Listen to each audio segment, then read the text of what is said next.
fitness industry is going to benefit the most from today's interview? Yeah, look, anyone who is looking for growth in their department, I think the easy example here would be anyone working in revenue, okay? So that could be the sales and marketing department, it could be the training department, because revenue is easy to hunt for and it's easy to measure. But essentially the principle can be applied in any discipline within the business.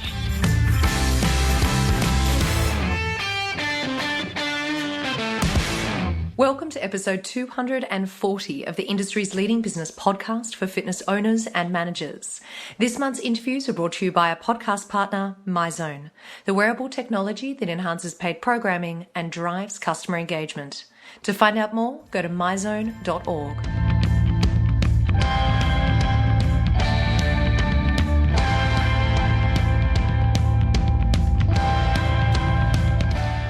Hi everyone, and welcome along to this week's show.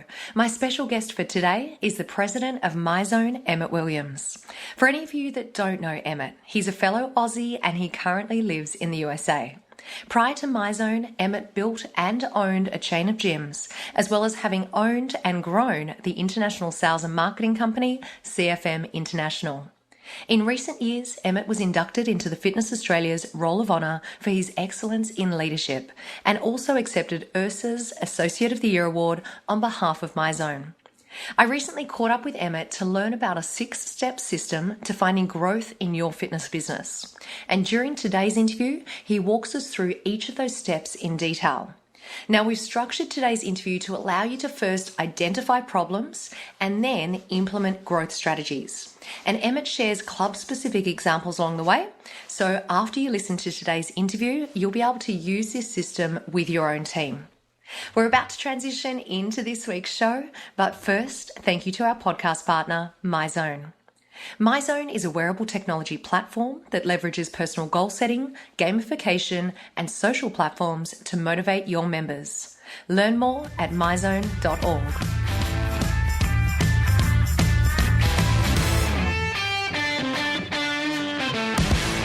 And now it's time for this week's show with my special guest, Emmett Williams. Emmett, a super warm welcome. Welcome back to the show, I should say to you. Hey, thanks for having me. It's good to be here. So as I was preparing for our interview today, I had a little bit of a look back. I turned back the clock to have a look at when the last time was that you appeared on the show. And it was back in November 2016 when you were a guest on the show last time. That seems like so long ago. It does. I've been checking my inbox every day, but 2 years on, I got the invite again, so happy days. Invitation. Well, we're really glad that you could join us on the show today, and we're going to rip straight into it today because when I think about the term growth hacking or hacking growth, I always think of it as a bit of a buzzword. But to just kick things off today, tell us what your definition is of the term growth hacking. Yeah, look, you hit on a good point. In fact, I went to Google Trends, I think it was, and I put the word in, and you can see that the word took off in 2012. And basically, it's a Silicon Valley buzzword from the from all the startups in that area of the world. And essentially, what it means is this: it is where can I put a small amount of effort to get a big payoff? Essentially a pivot point. You're looking for leverage to get return on your efforts. Super clear and easy to understand that definition, Emmett. Okay, so you say that there is a system to hacking growth. So do you want to walk us through that system? Yeah, look, there's multiple systems out there, but the one that I've quilted together from different models that I've learned about is this one here. So there are 6 steps to it. The first one is to come up with a really good problem statement. The second step is to prime your team so that they're ready to solve the problem. The third one is to go into divergent thinking, which I'll explain in a moment. The fourth step is to move into convergent thinking. The fifth one is to score your ideas that have come out of the process so far, something called an ICE score that we'll talk about. And the sixth and final step is to empirically test it, to get feedback and to work out what your next steps are. Okay, I definitely want to break all of these down, and let's start off with that step number one, which I think you said was a problem statement. Because I think, when you think about our businesses, most of our businesses, if we're being completely honest, have more than one problem that they need to work on. So where do we actually start when it comes to determining where to put our focus? Yeah, really good question, because the problem statement needs to be specific. And if it's going to zoom in and be really specific, then it needs to be the right problem so that you're not wasting your time. I just, last week, I had the Myzone executive team for a mid-year offsite, and what we did company-wide was the 5 whys analysis. That's where I went out to the entire company and used the Toyota principle. It was Mr. Toyota, spelt with a D, Toyota, who's the founder of Toyota. He came up with 5 whys analysis, and that's a really good way to get to the root cause of a problem. The real simple example for 5 whys would be the problem is I have a speeding fine. I turn up to the office and I've got a speeding fine. That's the problem. Well, why is that? Well, I was running late for work. Well, why was that? Well, my alarm didn't go off. All right. Well, why was that? Well, it ran out of battery. Well, why was that? There was no alert on it when the battery was getting low. Well, why was that?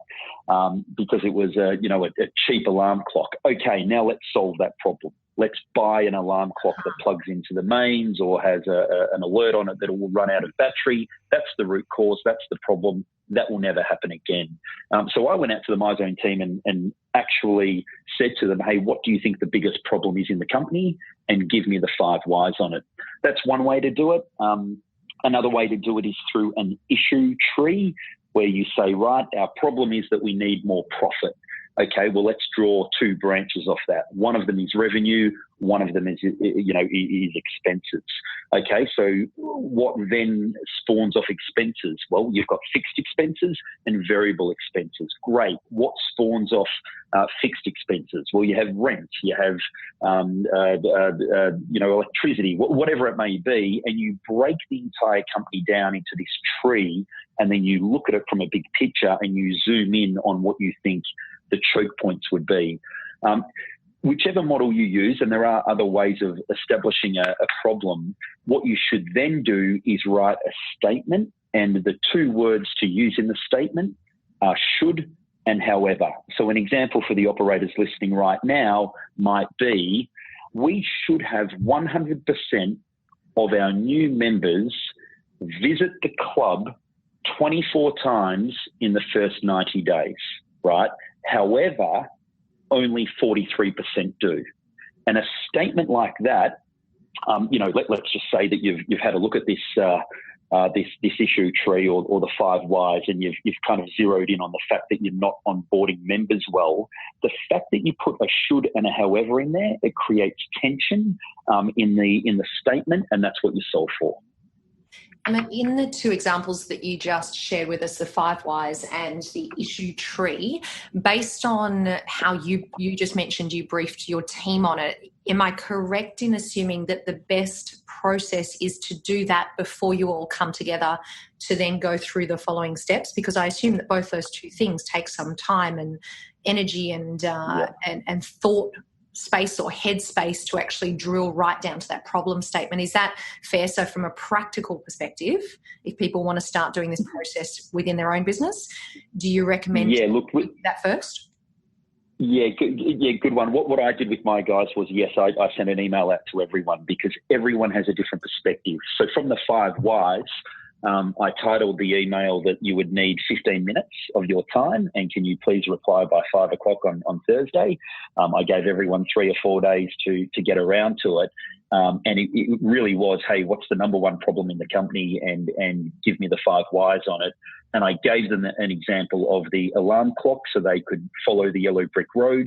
Then they all came in. And then what I did was I dropped them into buckets.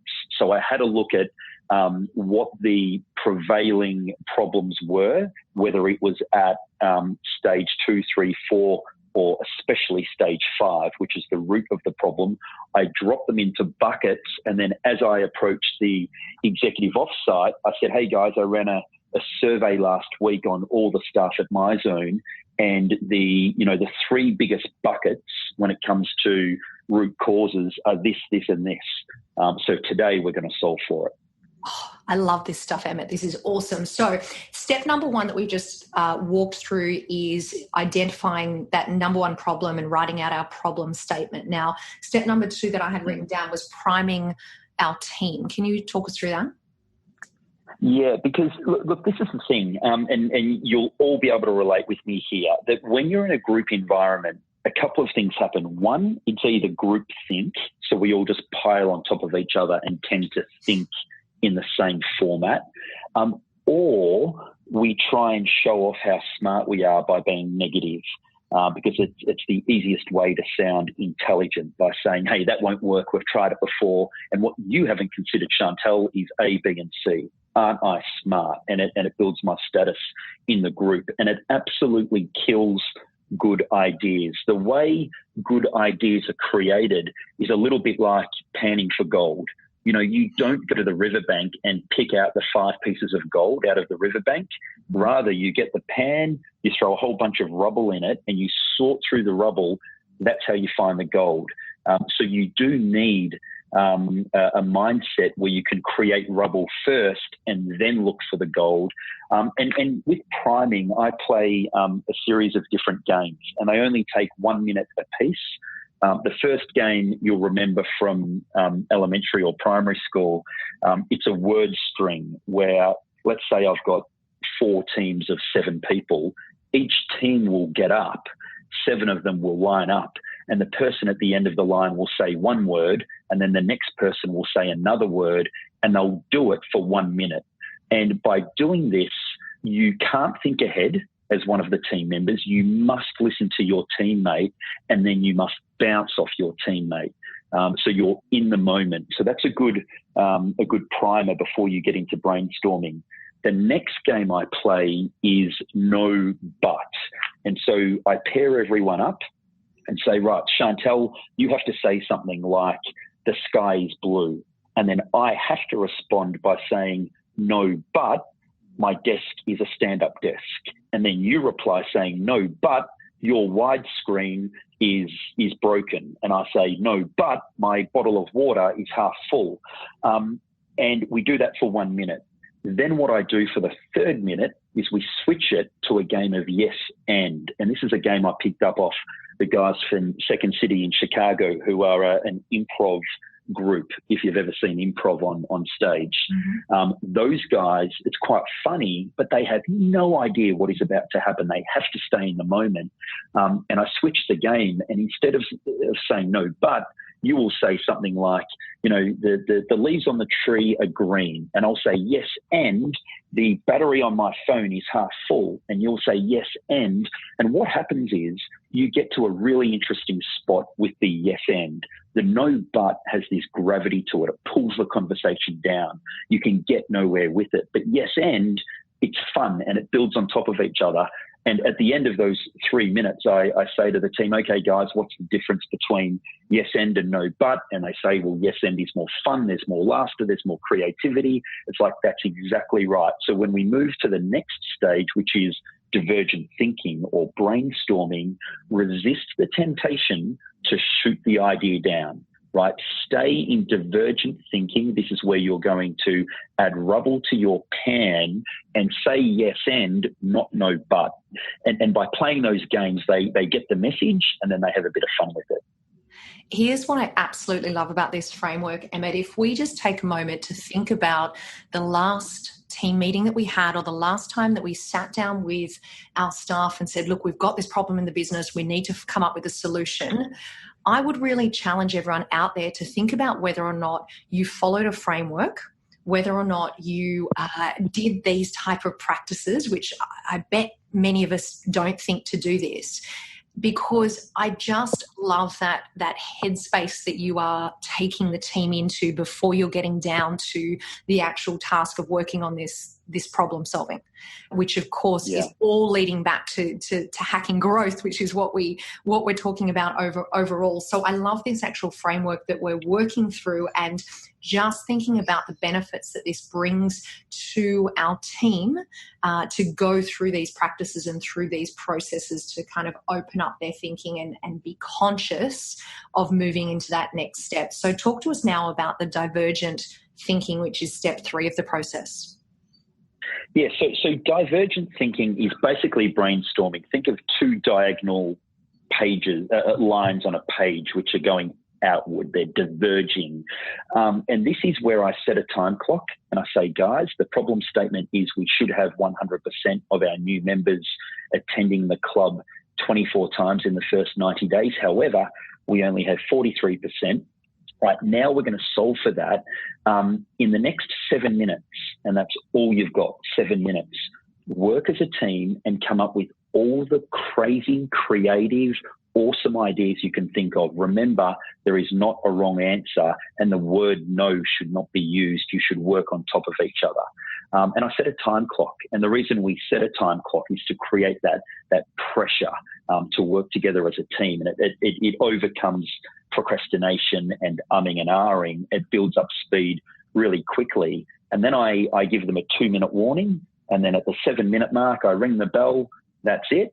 They've got all their ideas down on ideally Post-it notes, right? Because the thing with Post-it notes is what they can then do is they can cluster them. And you heard me talk about that before. They can cluster ideas into different areas and move the Post-it notes around the table. And they're like, right, after that 7 minutes, we've got, 4 prevailing ideas coming out and a whole bunch of other ideas that were just sort of wild and wacky. And that's okay. We've now done our brainstorming. We can now move on to the next step.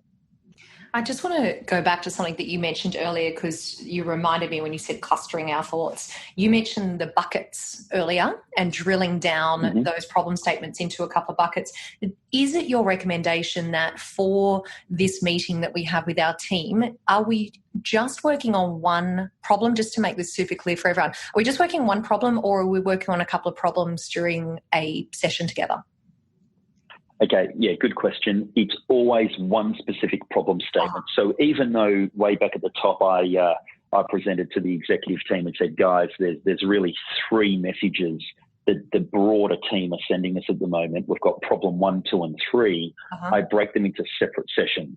Yep. So the priming was only 3 minutes. The divergent thinking was only 7 minutes. We're about to move on to convergent thinking, which is also 7 minutes.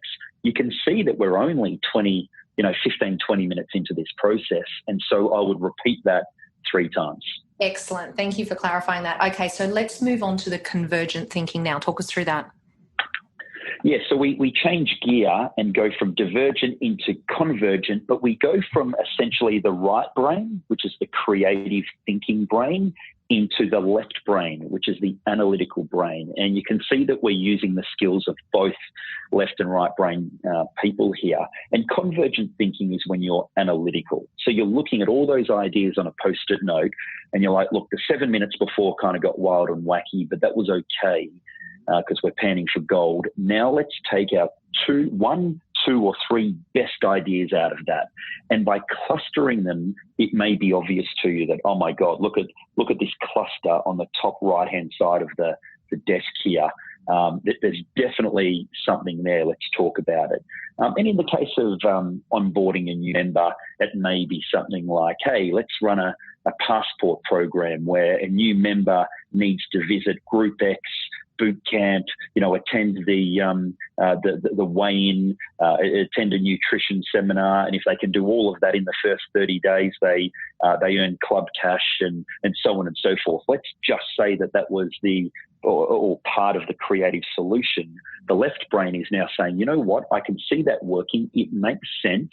Some of the creativity was a far stretch, but let's now put an idea behind it, because in 7 minutes from now, we're about to present this to the team. So we are now presenting a business case behind this idea. Excellent. At the moment, I have this visual in my head. I can kind of see a desk or a wall full of like little clumps of Post-it notes. In my head, they're bright pink. Yep.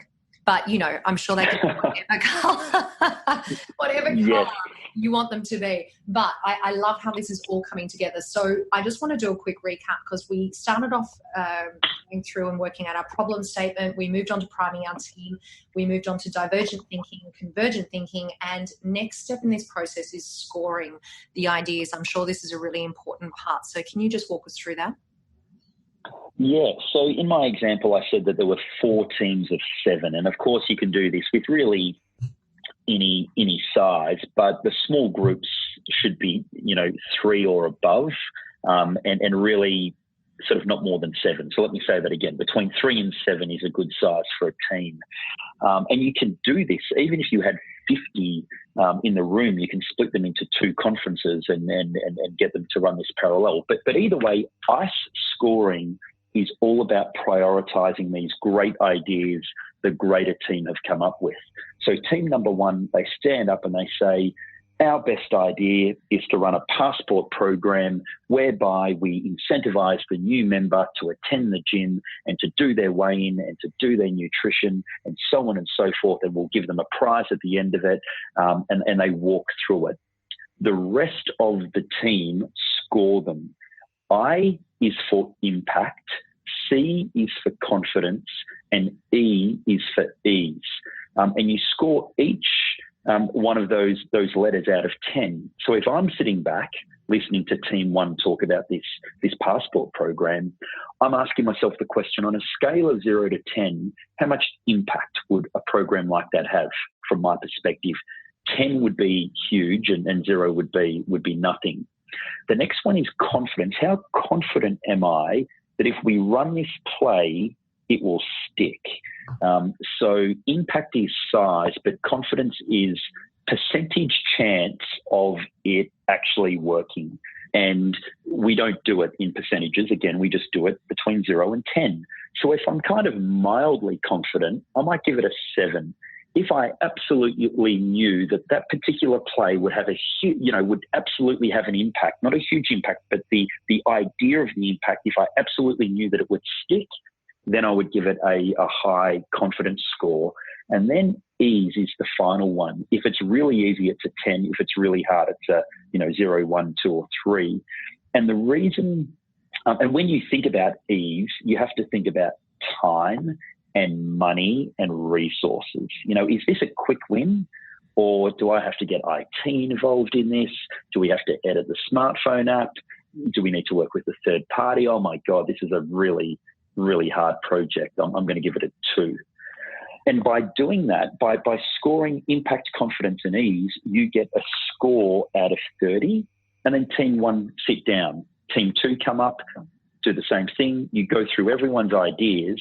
So everyone submits their votes and sends them through to a shared, Google Drive folder or however you want to collate them. And then you add them up. And at the end of the session, you sit there and stack rank them and say, guys, based on the problem statement, based on both the right brain thinking and the left brain thinking, and based on the votes that you guys, scored with, these are our priorities, right? Now, it doesn't mean if one has a higher score than another, it doesn't mean that it's more right than the other one. It just helps you prioritize where you should begin. Emma, there's a couple of things that I love about this ICE scoring technique that you're talking about. One is just the analytical nature of it, is that you really are just breaking this down and making this such a fair process across the board. But the other thing that I love is the way that it incorporates, and this whole process, as a matter of fact, incorporates all of your team members. So it's like you've identified the problem together, you've worked through this process together, and it means that as a team you are owning it. You're owning not only the process, the problem solving, but you're owning the actions that come out of that. So I just think the way that it incorporates your team members, and at the moment I'm in the headspace of a gym operator, and I'm thinking about having my sales manager and maybe my marketing manager if I have someone, and maybe even my front desk team and my head personal trainer, whoever it might be. As a team, you are owning this entire process and owning the solution that you're coming up with. I think that's such an important part of this overarching concept that you're walking us through. And would I be correct in saying, Emmett, that ICE scoring that you just talked us through, I imagine that we could use this in a number of areas throughout our business. Is that correct? Yeah, you can use it on the weekend to decide what you're going to do. No, I joke, but no, you can. It's amazing. In our case at Myzone, we use it in product development. What should we be developing with the product? The training department could be using it based on what program should we develop next to put on the Group X timetable or the paid programming offering. Marketing can be using it, based on digital initiatives or traditional initiatives. Yeah, you can absolutely use this to help do two things: give yourself clarity around priorities, but to your point, get the buy-in from the staff. And even if a staff member gave a low score to a certain initiative, but the rest of the team kind of gave it a high score and it won, then at least that staffer knows that, hey, you listened to me, I had my vote, I lost, but I'm in the team, so let's move forward, and they can commit to it. I love that. Okay, so we're on to the final step in this process, which is testing. So walk us through that. Yeah, and I'll say one last thing because it jumped out of my head, and it is Andy Groves from Intel made the concept of disagree and commit famous. And disagree and commit basically means in a team that you should have disagreement over things, but once the decision's made, you've got to all commit. And, you can't have just this disagreement and then the boss saying, okay, we're going to go left, not right. And then everyone who thought that we should be going right ends up undermining the play that sends you left so that it doesn't work. That's just a really unhealthy culture. You should be able to disagree with each other. You should be able to listen to everyone. If you can do that, then you can get together and commit. So, yeah, sorry for adding that one on. But I'm going to jump into because that was super important. Is there a resource for that? Did you hear that in a conference or a book or a course, or is there something that for anyone that wants to know more? Because that's super valuable. What?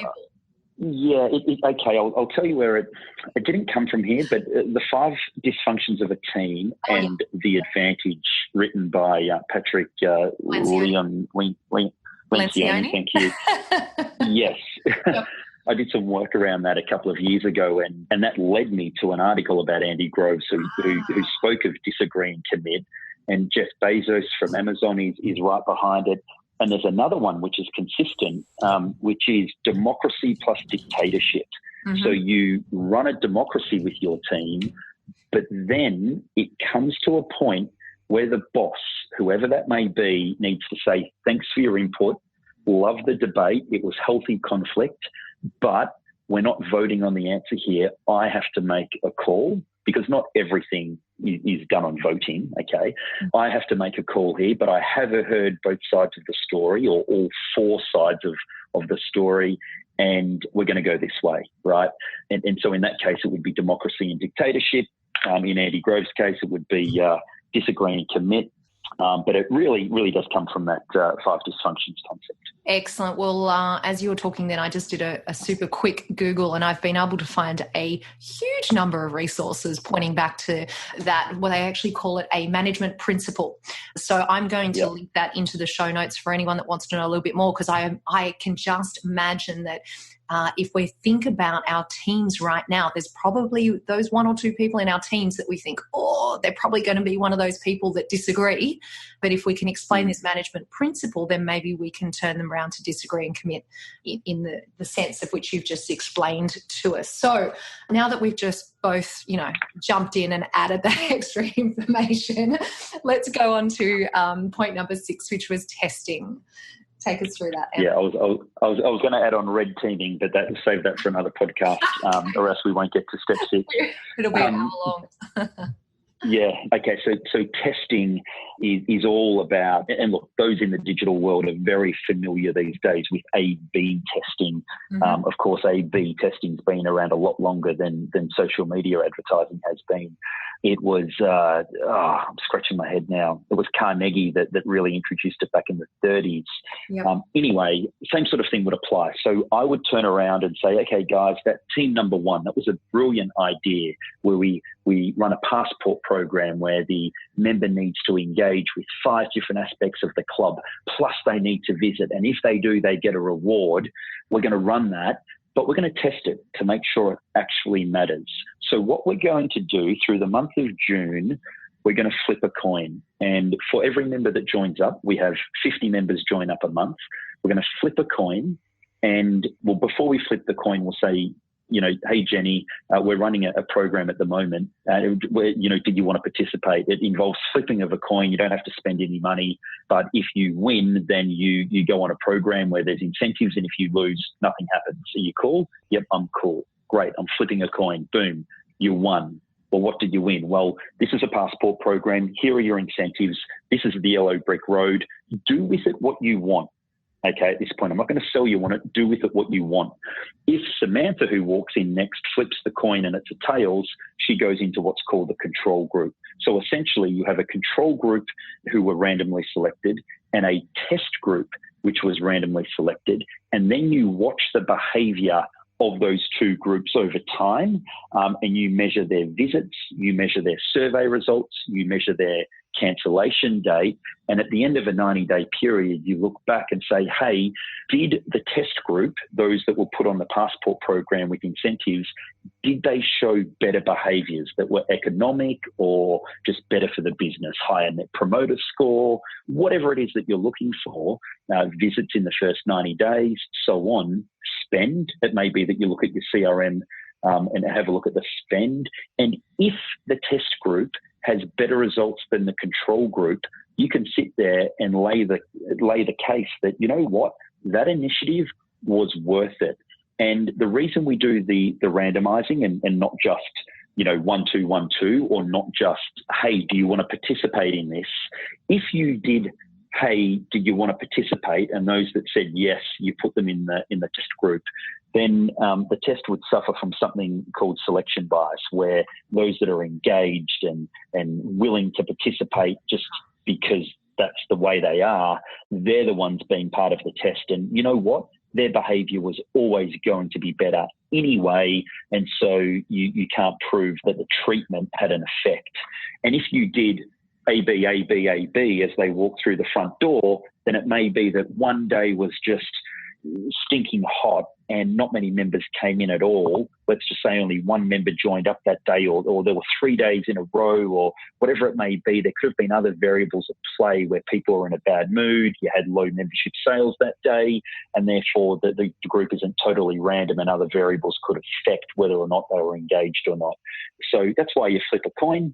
And then you get to the end of the 90 days and you say, well done, guys, that problem statement that we had, we came out with 3 solutions to it. We ran 3 of them. We tested 3 of them. 2 are going to stick. 1 of them failed.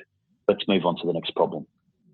Absolutely phenomenal. One of the things that I mentioned earlier, Emmett, is, when we think about our current business, I think that if we're being completely honest, most of us would say there's probably more than one problem that we need to address, and obviously things change over time. So how frequently would you recommend that we go through this process?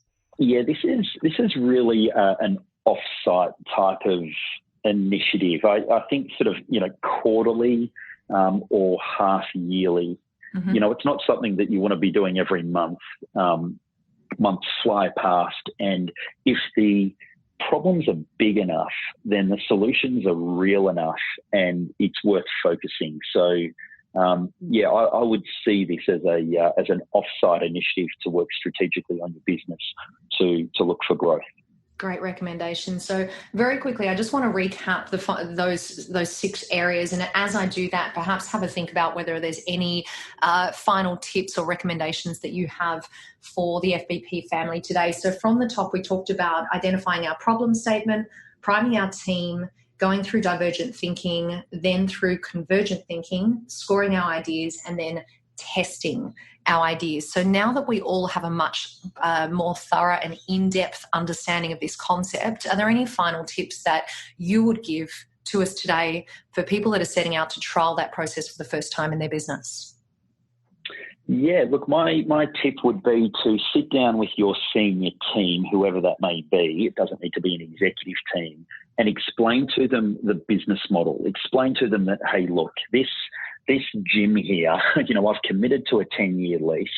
I've put X amount of dollars into the equipment, the plant, and so on and so forth. The business, that we're in, this is the positioning. This is the market that we're going after. This is how we're different to our competitors. And the business model comes down to attraction and retention and upselling and so on.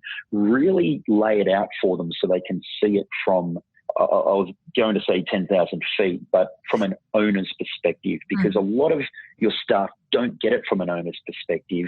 Explain to them the risk and the capital and why it's so important. And once you've mapped out that big picture, then you can move on to say, hey, I need you guys to help me here. I know that I don't have all the answers. I know I've got blind spots, and I know I'm not the smartest one in the room by myself. As a team, we're always going to be better than the one person. So for that reason, I will be investing half a day, or, the example I gave you before it really takes about 45 minutes to an hour by the time you do the scoring. I'm going to invest an hour or 4 hours every quarter, every 6 months, because I need you to contribute. And that makes them feel wonderful. It makes them feel part of the team. And then they start coming back to you mid-quarter with suggestions for problem statements. And it becomes part of the leadership culture. Emmett, this has been so much fun talking to you about this topic today. I feel as though it's something that we can all implement into our businesses and have a look at this process of how it can actually help us out with our problem solving. We absolutely love having you on the show. So thank you so much for joining me today. Hey, thanks for having me. Here's a quick message from our friends at Loud Rumour. Advertising is not expensive. Obscurity is. Being unknown in your own community. And for just $99 a month, you can put an end to all of that. Loud Rumour has worked with over 1,500 fitness studios all over the world. And for only $99, we'll teach you step by step how to run ad campaigns like some of the largest fitness franchises on the planet. To learn more and get a bunch of sample training videos, go to loudrumorvt.com. Again, that's loudrumorvt.com.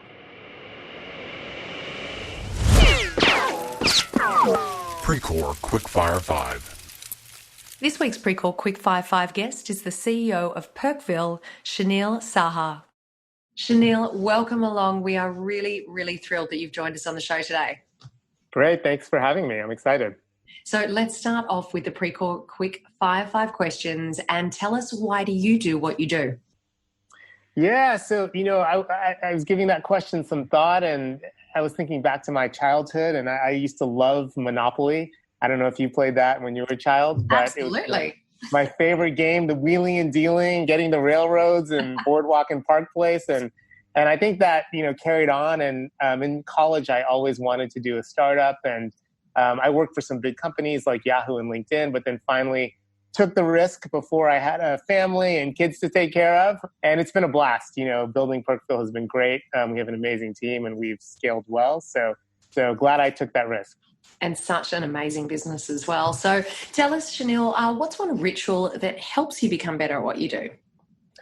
I think one of the things that's really helped me is we have monthly board meetings, which is painful in some ways. They're short, though. They're just 1 hour.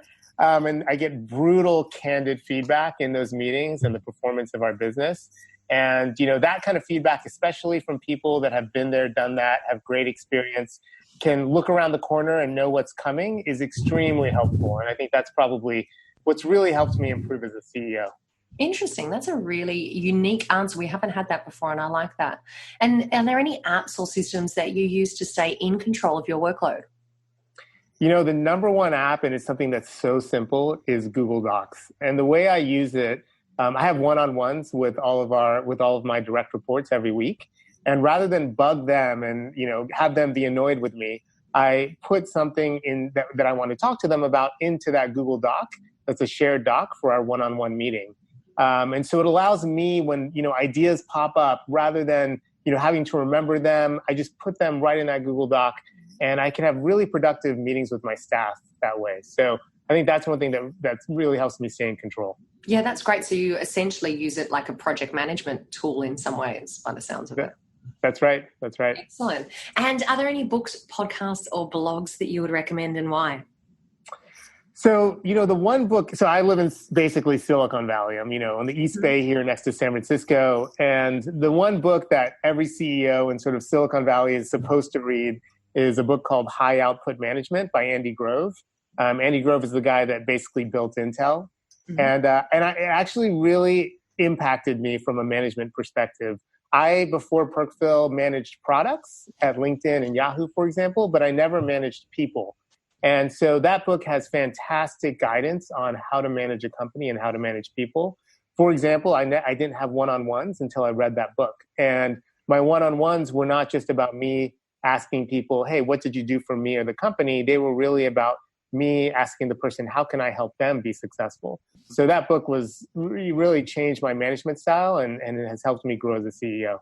Thank you for sharing that recommendation. It is one that hasn't come up in the past, which is unusual. Right, good. After 4 years of show.